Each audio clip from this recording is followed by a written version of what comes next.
All right, guys, thank you for joining the gut call that we're doing today. My name's Katie, and I want to talk to you about the connection between the gut, mind, body, performance, all the things that we might not realize that is connected to. So feel free to throw questions in the chat, or you can save them up for the end, but I encourage grabbing pen, paper to write down any questions, and we'll get started here. Maybe you guys can all see it, right? Yeah. Okay. It's just not letting me hit my space bar. I'm gonna move you guys over here so I could see my. I've got too many screens going on. All right, there we go. And we've got our Green Candy internet, which is always a little bit slow. Okay, so the reason I'm doing this is because the gut was something I have always been interested in health and performance and just, how to be, an athlete and just perform well mentally, cognitively.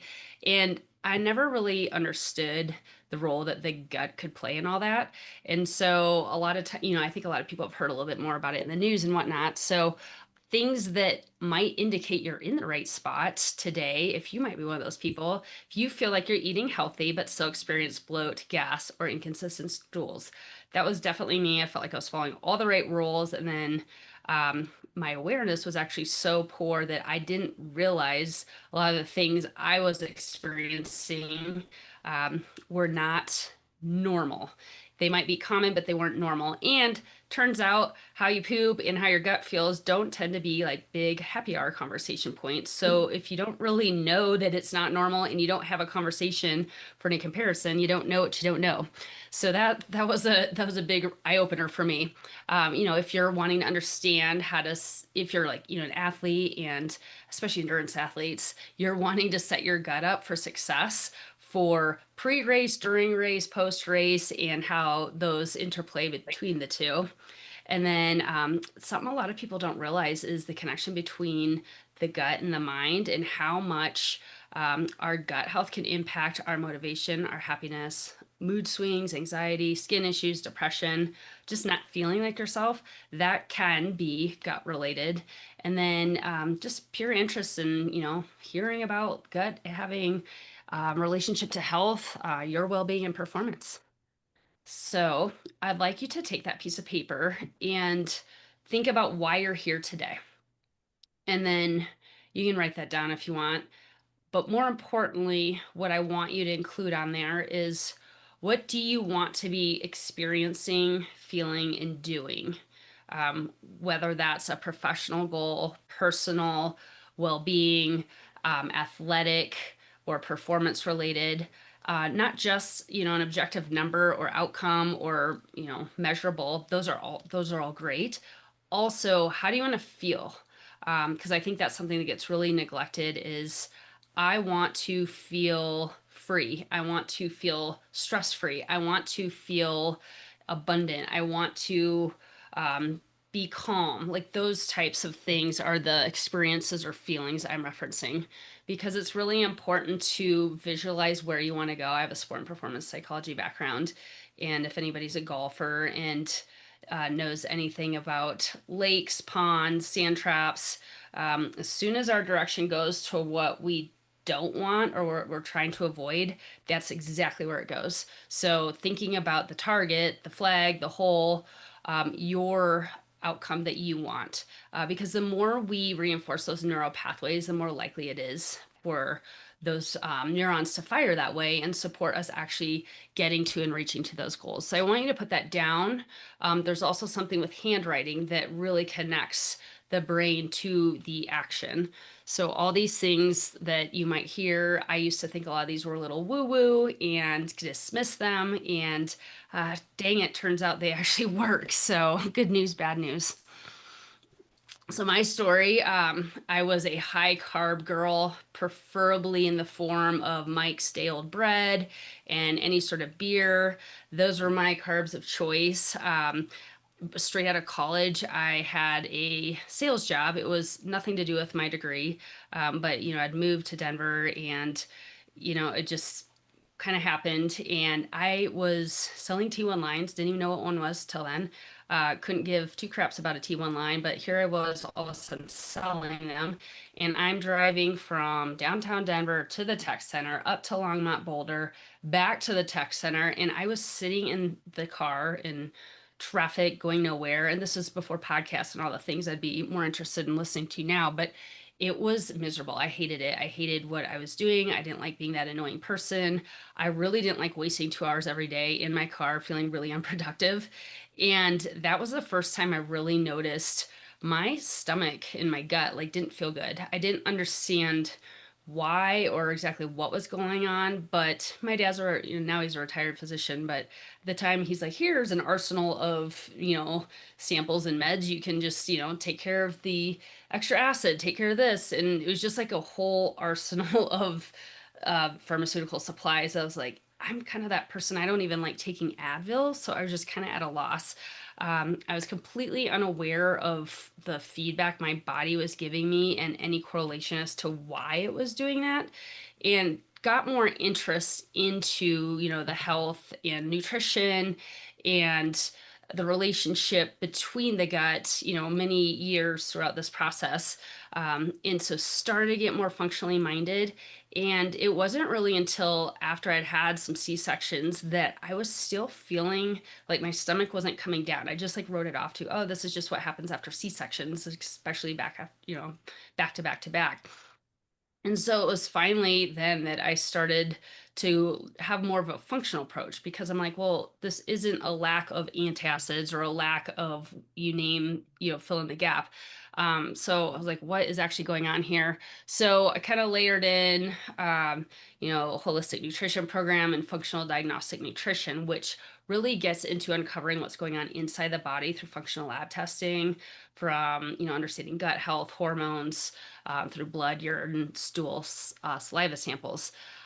Turns out leaky gut, H. pylori, candida, those were a few of the things just, to get started. And leaky gut is also known as like a permeable intestines, and we'll get more into that. But long story short, once I better understood what those meant, why they were happening, how low stomach acid can actually lead to bloat, even though a lot of people are told to take an antacid to calm the acid that might be coming up. It's usually low stomach acid that's more of the issue. So anyway, it is a lot of, the physical approaches to it with diet and lifestyle. Nutrition is a huge, huge thing, but a lot of it is really on the upstream component, which is nervous system regulation. And, so yes, it's a holistic, multidimensional approach: diet, rest, exercise, stress management, toxin removal. And the point of the story is you can do all of these things naturally without prescription medications. And it's just nice to have all options available. So I want to share some of those with you. So what we're going to talk about today is what's actually produced in the gut and why that impacts your health, mood, performance.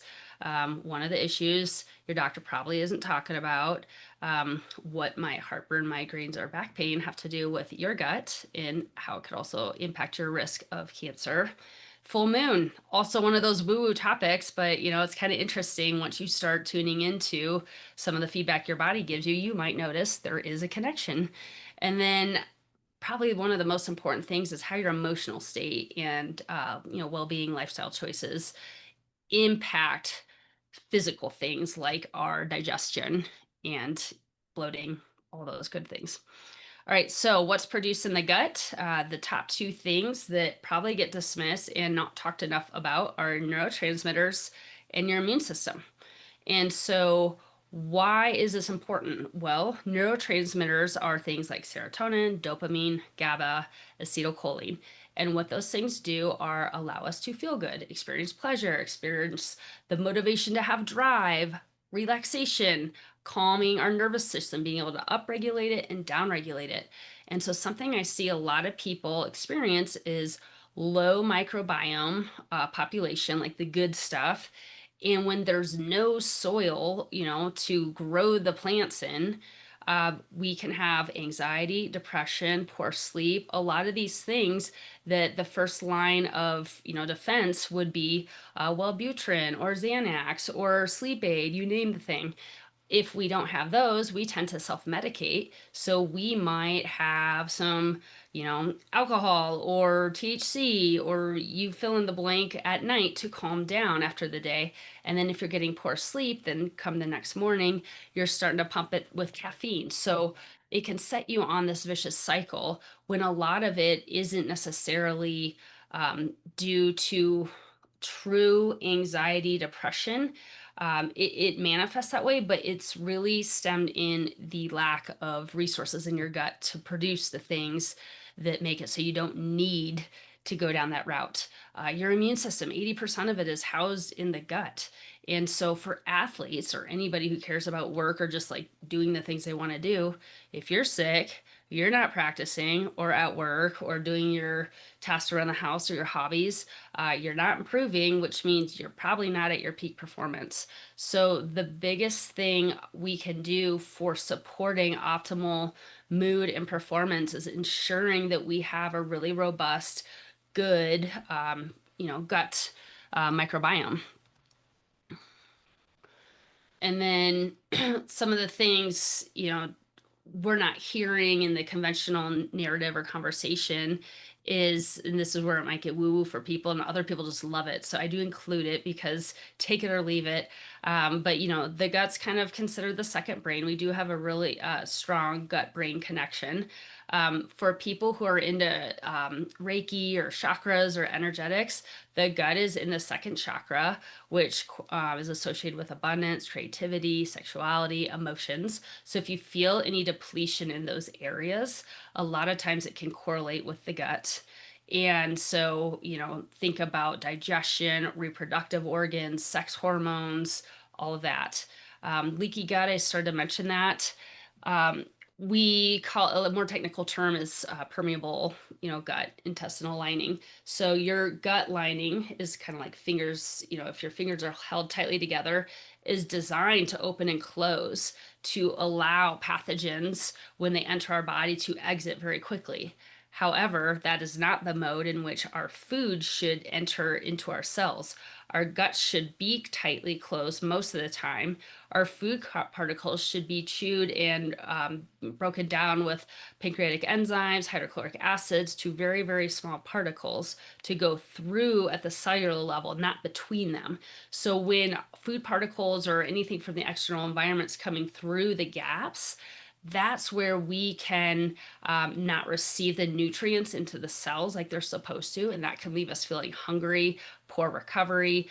When it's external, quote unquote, external environmental inputs, that's considered a threat to our immune system. So when it's going between those gut or the gaps, it's hitting our bloodstream, and that's where our immune system comes in and is like, oh my God, this avocado is dangerous because it's not going through the cell, it's going between the cell, or the salmon, or the bacteria, which it should respond that way. But now we're starting to have our food particles go between the gaps, and that is creating a heightened reaction by our immune system that then can contribute to allergies or food sensitivities and things that a lot of people are starting to notice.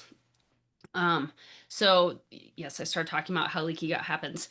The biggest contributors to the leaky gut, the membrane, the gut just like opening and staying open. Chronic stress is probably one of the top ones. So anytime you're in fight or flight, that's going to chronically open it. Sugar is a big one.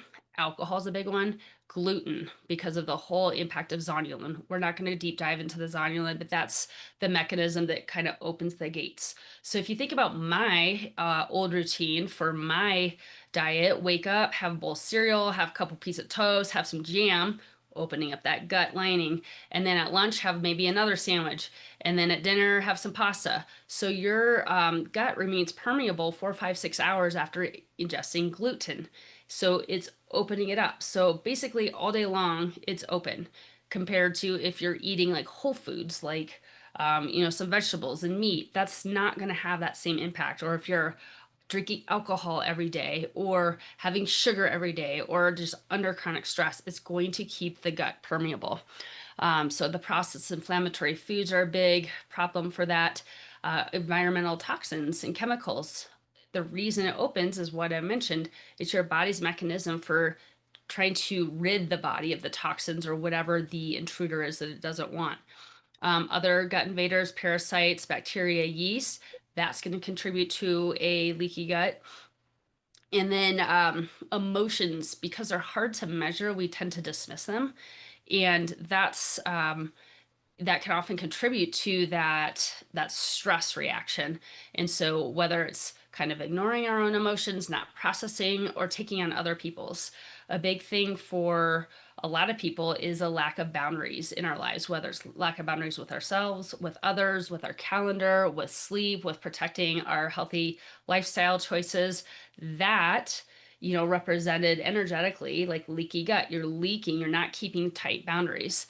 So, and just people who kind of feel attacked in life, those are situations that are going to set people up for more chronic leaky gut. So, how do you deal with it? One is just to eat clean foods. So, try to minimize or avoid dairy, alcohol, gluten, sugar. And again, this doesn't need to be like complete perfection all the time, but being mindful of, oh gosh, I actually eat those every single meal of the day, like I did for many, many, many years and into decades.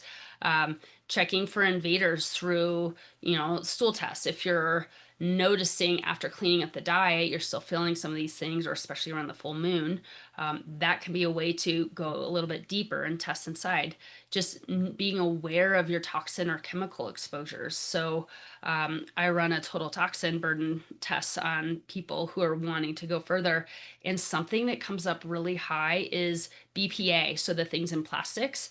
And so you can see, so if people are having, their drinks out of plastic water bottles or putting skincare products on that have a lot of parabens and phthalates, those are going to, impact our liver, our gut, our stress load on our body.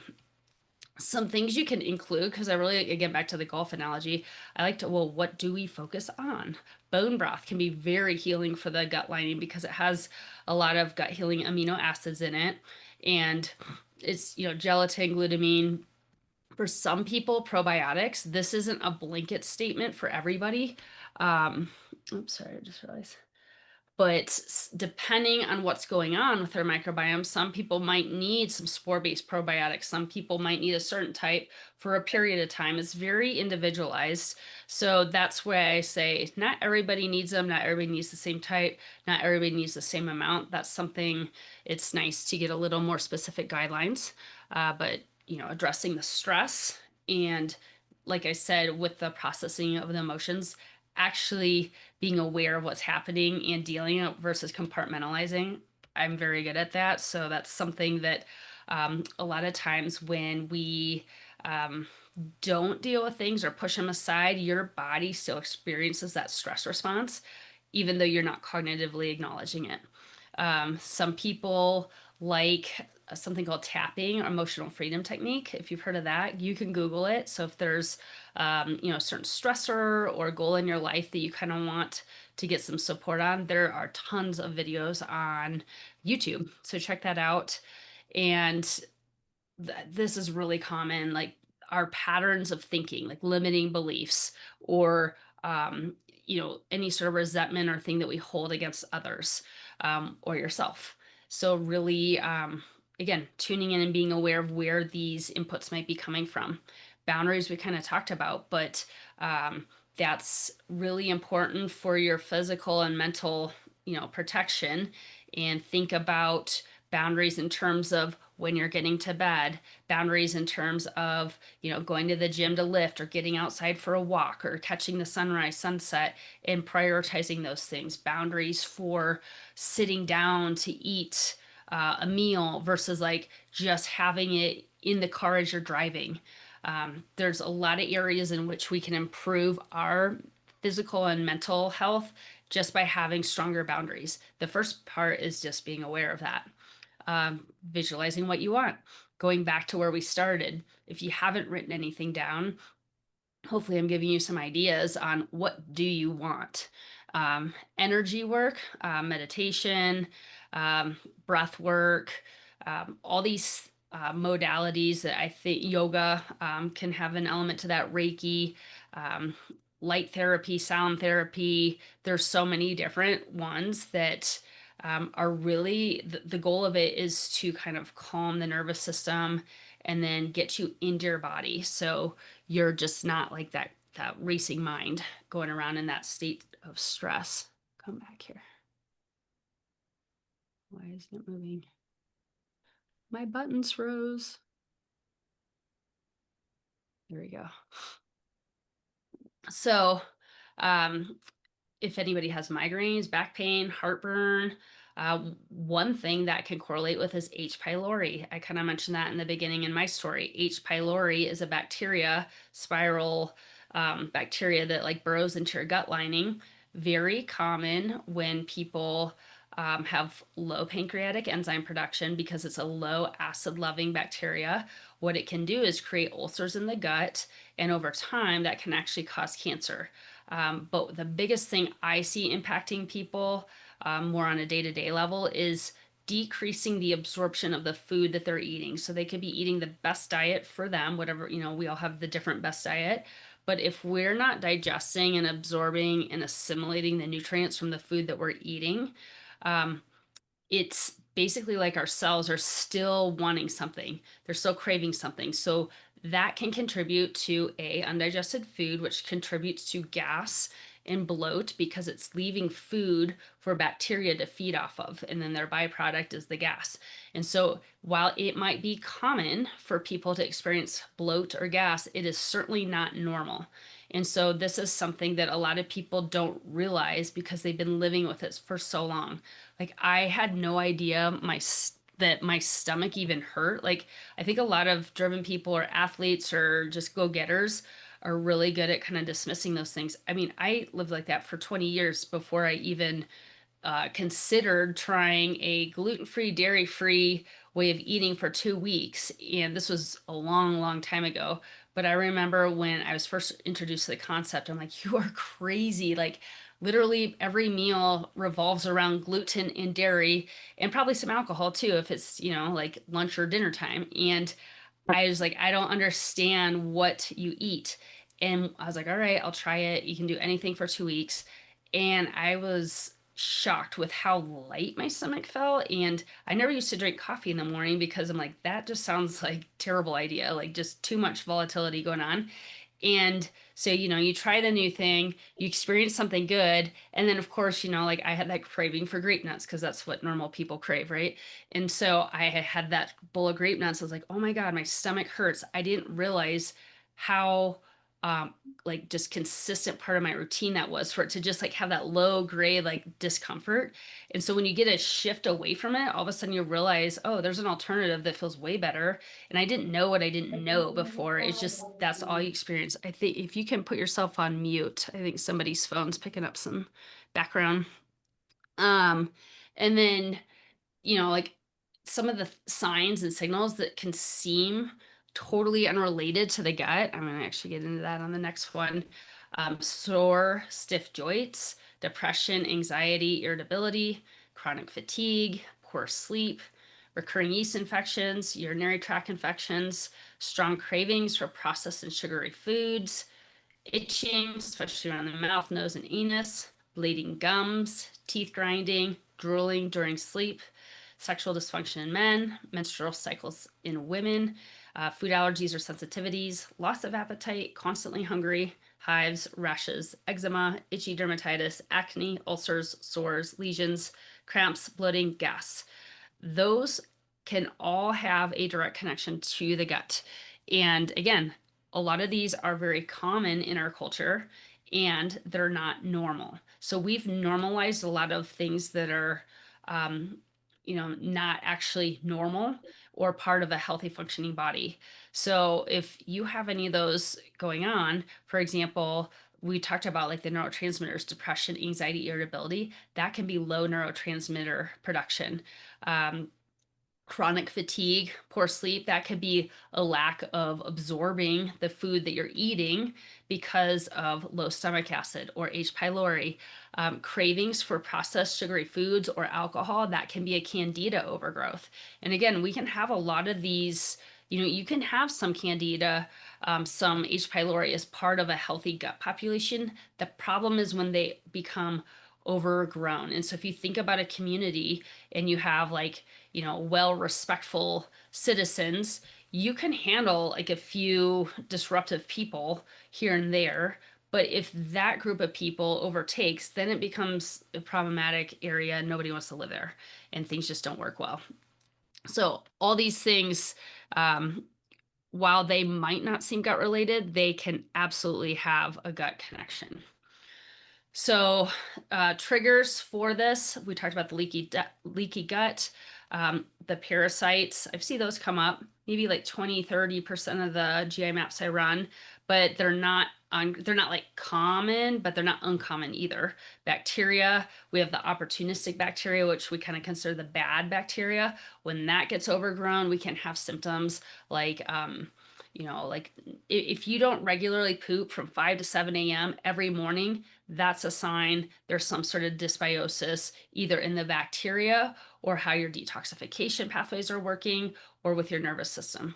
Yeast overgrowth, if you have like a white tongue or, you're like feeling any sort of bloat after any carbohydrate, even healthy ones, fruits, fermented foods, alcohol, that could be yeast overgrowth.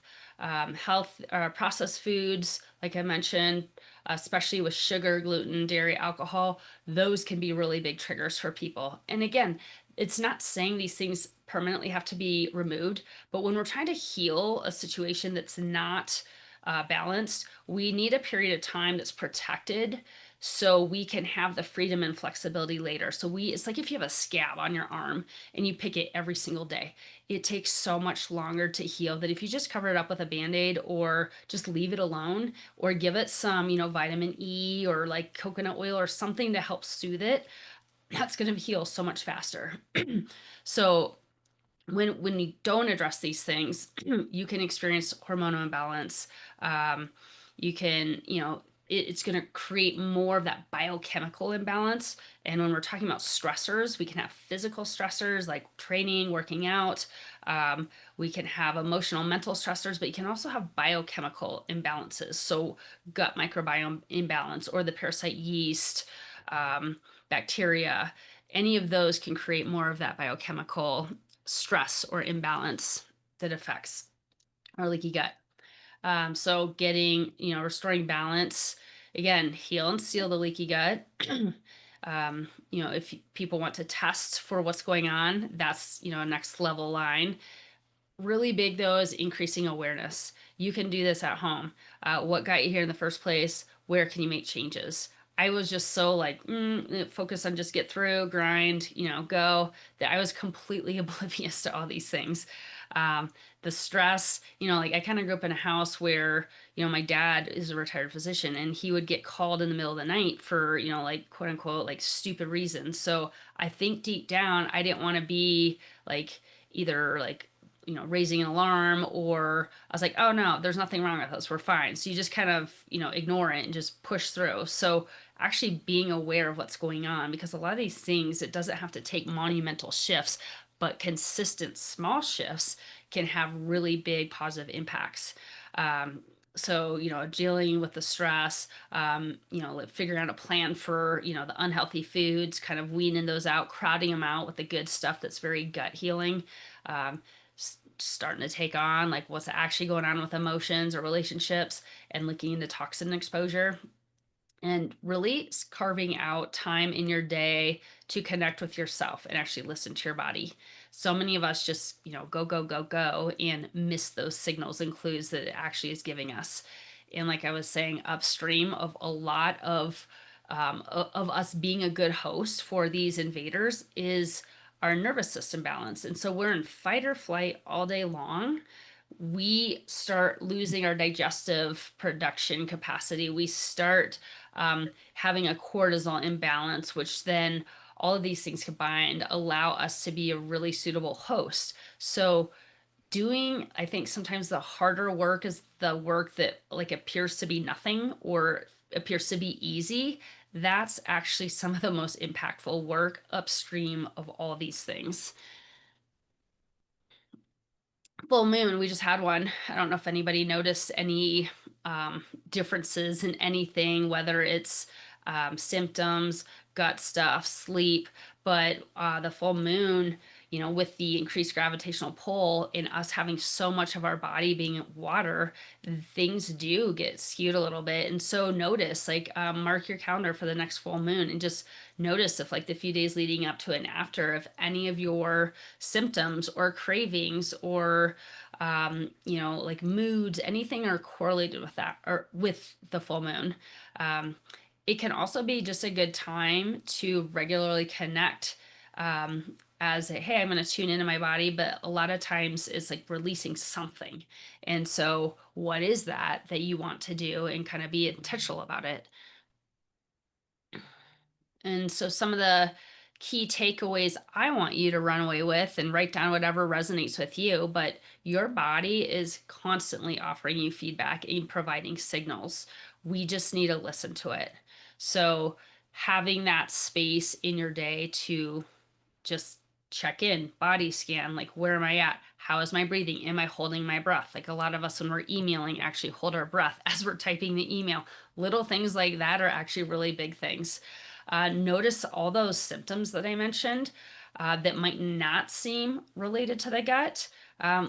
Write down how many of those that you're experiencing, because if there's a trend, if there's a grouping of them, it's likely stemming from something in the gut. And just keeping your eyes open and your mind open for opportunities to heal. Diet is so huge. Like, food is information for our cells at the cellular level. So what are we providing to our cells as far as being able to have the building blocks to do the jobs they're designed to do? Part of reducing stress is removing the inputs from, the food that's more food-like but not actually nutrient rich, but also removing any invaders, like whether that's opportunistic bacteria, yeast, parasites that are causing an extra burden of stress. Emotional well-being, just like what things are you doing on a daily basis to fill your personal cup. And again, they don't have to be long amounts of time activities. It could be as simple as creating space to read for 5 minutes or breathe for a minute, especially before you eat. Um, like being aware of your thought patterns, because sometimes it's just so autopilot that we don't think about it, and you've never really questioned, oh, I am, you know, allowing these things to happen or actually preventing these other things from happening that I would like to have happen. So I want you to think about right now, what is your biggest aha insight or takeaway? And write it down, because once you get off running, it's gone. So writing it's going to help reinforce, um, all those neural pathways, help really solidify it into where do you want to take this? What do you want to do with this? I do want to let you know, for anybody who is interested in taking a deeper dive into things, I think a lot of you probably know I do one-on-one work with people. I also have occasional group opportunities. So I have one coming up. I'm going to release the details this Friday in 2 days. It is going to be a 3-month program that starts in January after the holidays, when everybody's a little bit more motivated to undo the holiday damage. It's going to involve a GI map stool test. So that's the test that I use that will show your microbiome, like the good and bad bacteria population. And then it kind of gets into specific families and types. It also gets into parasites, yeast, yeah, pathogenic bacteria. It gets into gut functioning. So it gets into digestive enzyme production. It gets into some liver markers. It gets into inflammation, your immune system, like, is it too active, underactive? It really provides a lot of insight to what's going on inside at the gut level. And so while it's a group call that will have bi-weekly calls every other week starting January, so 2 in January, 2 in February, 2 in March, It'll also include a one-on-one results session, just because nobody wants to go over that in front of a group of people. So that would be one-on-one. And then at the end of the program, there would be another one-on-one next steps, send people off running. So if that's something you're interested in learning more about or potentially doing, I highly recommend you make sure you're subscribed to my newsletter. So if you go to mypeak365.com, there will be a pop-up there to subscribe to newsletter. You'll actually receive my current fall time, like go-to grocery list that is very gut-friendly foods that get you in and out of the grocery store in 10 minutes. But then you'll be on the list to know when things come up as far as these webinars or the group program or cooking classes or just like health tips or recipes, anything like that. So also, if anybody's like, hey, that sounds interesting, but maybe I'm more of like a one-on-one person, I offer complimentary consults that are about 45 minutes. If people just go to the contact me or contact us on the webpage and just answer, it's about 5 questions, then, we can dive into what's going on with somebody, if I'm the right resource, if somebody else is the right resource. I just like to help people on their journey, whatever that might look like. I might not always be the right fit. What I do is not the right fit for everybody, but it is a right fit for a lot. So it depends on what you're looking for. We do have time for questions. So does anybody have any? I can start. I have a question and then I also have my aha. Yeah.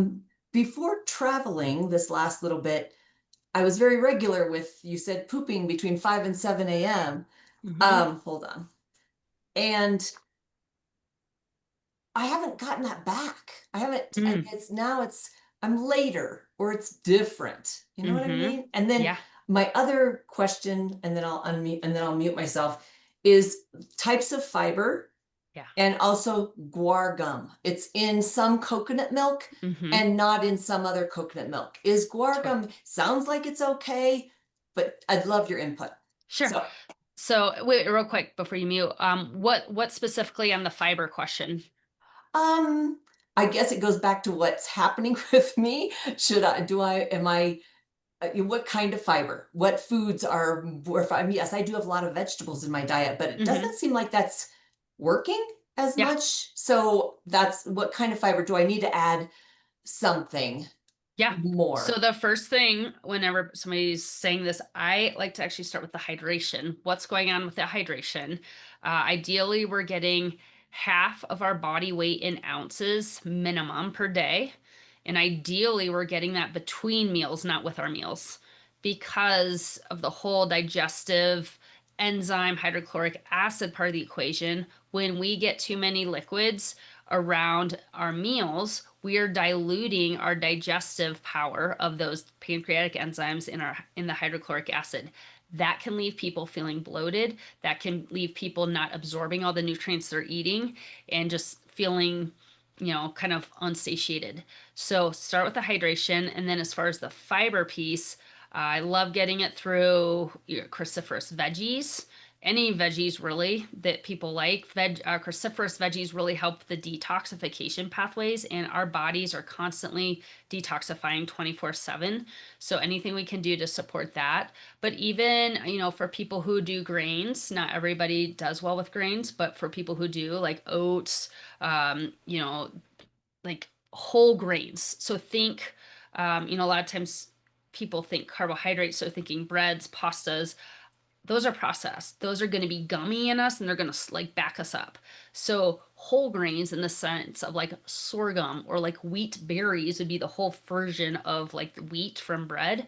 Looking at any of those dry grains like legumes, but lots of veggies, staying well hydrated, and then looking at stress, because when we're in fight or flight, everything kind of condenses and like balls up, slows down. And so part of it could be how well am I recovering with my sleep? Am I getting downtime? Um, because when we're not getting those, our detoxification pathways slow down. And that is also going to contribute to like slower transit time. I didn't even get to talk about GLP-1s. Those are slowing people's gastric emptying time. That actually contributes to increased bacterial overgrowth, because this food's hanging around in your gut too long. It's not moving along. And so people get more bloat. They actually get less absorption because it's not like getting down into the small intestines. But you see a lot more of the bacterial overgrowth, dysbiosis, and gut issues going on. It doesn't get talked about as much, but that is very common. And then with the guar gum, um, I prefer to get the coconut milk without the guar gum. And for those in Grand County, that's not up here. Unfortunately, you can get it on Thrive Market or Natural Grocers or Whole Foods.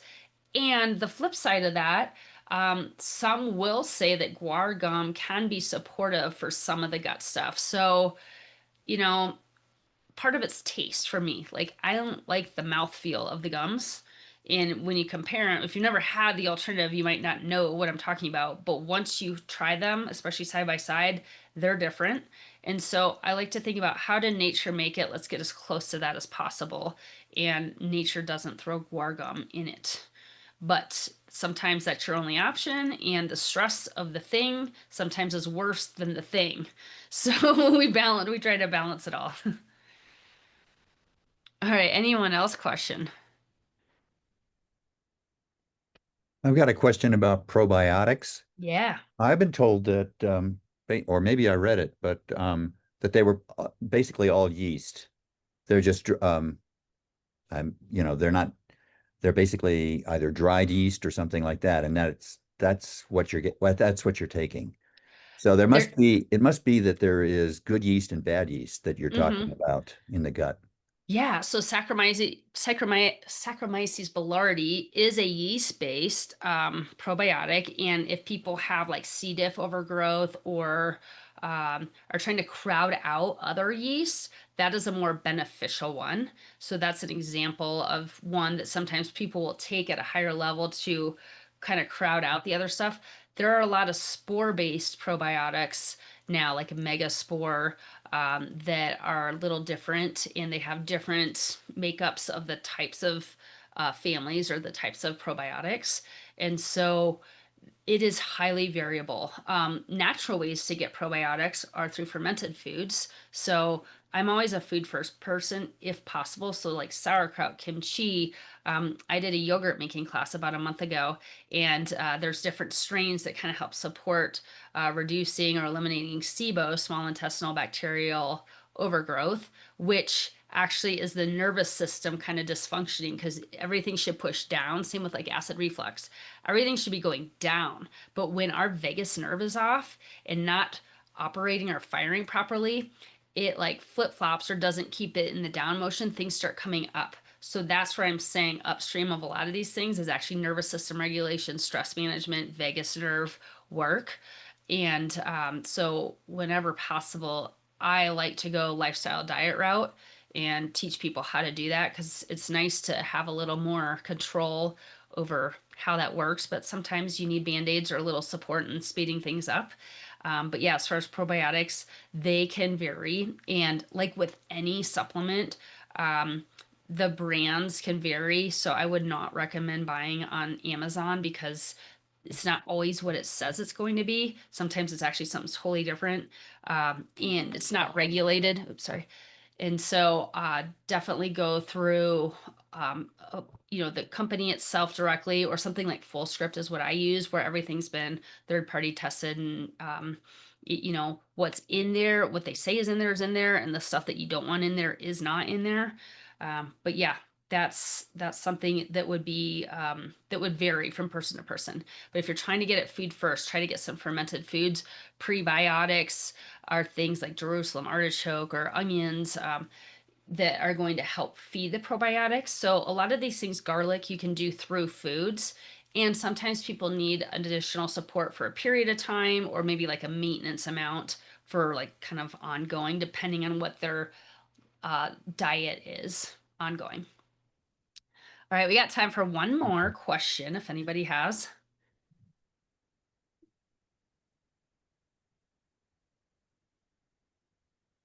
All right. I'm also on social. If you're on Instagram, it's my peak 365. So subscribe to the newsletter so you can stay in the know. My email, if you want to email me ever directly, is Katie, Katie at mypeak365.com. So feel free to throw out any questions. And then, like I said, I'm going to get the information out on the group gut program. If anybody wants to hear more on that, let me know. Thank you, Mark. Have an awesome day, and I hope to see you guys all soon or hear from you. And we'll talk soon. Thanks, Katie. Thank you. Appreciate You are it. welcome. Have a wonderful Wednesday. Yes, you too. Bye. Thank